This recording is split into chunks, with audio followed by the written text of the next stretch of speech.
Hello Mzansi, my name is Dimpole Kheu. Welcome to Rise News, where we share our top stories of the week as we work towards building a safe, prosperous, equal, and united South Africa in one generation. This week, we highlight our campaign activities with a focus on Rise Mzansi's plan for a new and just economy.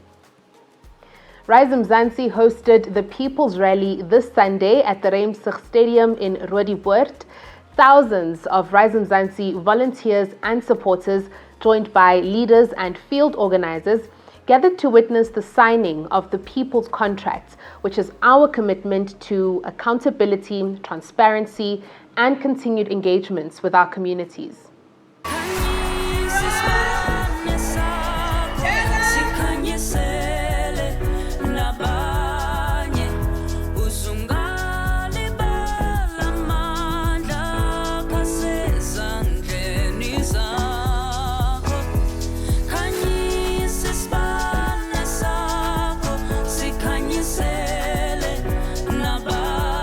Rise Mzansi is ready to serve.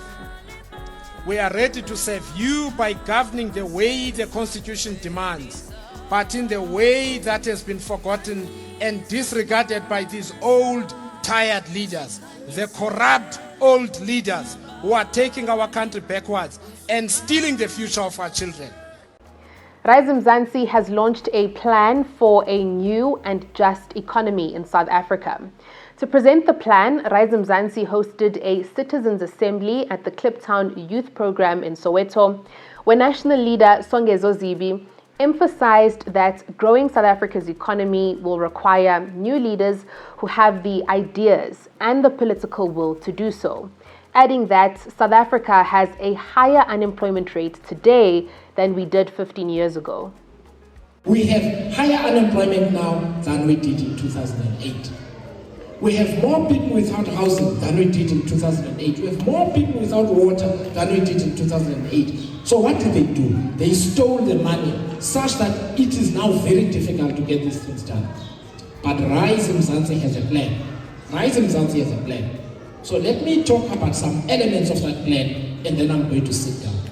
But I want you to remember that ultimately what we are aiming for is a community where everyone has a decent house, where all the streets are clean, where there's no sewerage running on the streets, where the water is clean and available, where I can get on a public bus and go to town or go to school, where I can get on a train that belongs to the government and is cheap, and if I'm a student, I show my student card and it's free to get on that train, right?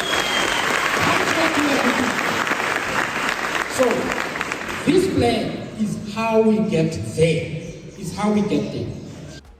In the Western Cape, Rise Mzansi volunteers and organizers gathered near the Somerset taxi rank in preparation for the opening of the Makaza police station earlier this week. Rise Mzansi's Western Cape Premier candidate, Axolile Nokwala, called for ethical and capable police leadership that will ensure that Khayelitsha is safe. This is a police station that has taken about 20 years to be actually built, but most of this work was work that was done by civil society organizations, particularly the Social Justice Coalition, which is an organization I was part of, an organization that I led. Most of the work to push this police station began in 2014 when the Khayelitsha Commission of Inquiry put out its recommendations to say this police station must be built. But there were 20 other recommendations that have yet to be implemented. And many of those recommendations are important to assist the police here to be able to do their work. There are a number of informal settlements that exist around this police station. These are recommendations around policing guidelines for visible policing in informal settlement. That recommendation has not been implemented. This is why some of us have taken a step to be in Rise Mzansi so that in the provincial legislature, in the National Assembly, we can push for actual implementation. This is why we say we need new leaders. It is political will, it is governance, it is political implementation that is needed. Rise Mzansi's KwaZulu-Natal Premier candidate, Nonkululeko Hlongwane Mhlongo, accompanied by the KZN leadership team, visited the Newcastle CBD taxi rank to continue to outline the Rise Mzansi Phakama KZN plan. She also met with community members in the area as they began coordinating a police forum in Amajuba District Municipality. Rise Mzansi Global hosted its first event in London. Rise Mzansi's business sector coordinator, Professor Nick Benadal, led the session on Rise Mzansi's mission to build a safe, prosperous, equal, and united South Africa in one generation.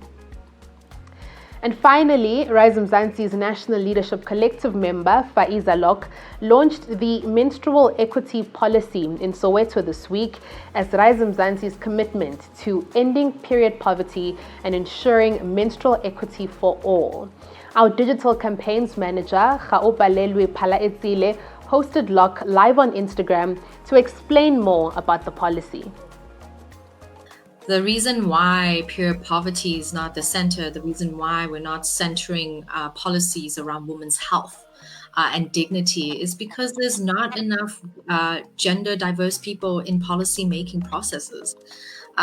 Historically, our politics are dominated by men and still are. And this is why we need new leaders at Rise and new leaders in South Africa, because we really need new answers. But historically, there's just not enough women and gender diverse people who champion the issues that centers around majority of the population in this country. So that's why you will see condoms are free because you want to advocate for public health safety, but sex is a choice. Having my period is not. And that happens every single month. And it's a huge economic barrier for women and menstruators. Thank you for watching. Stay tuned to our social media platforms and our website at www.risemzansi.org for more news.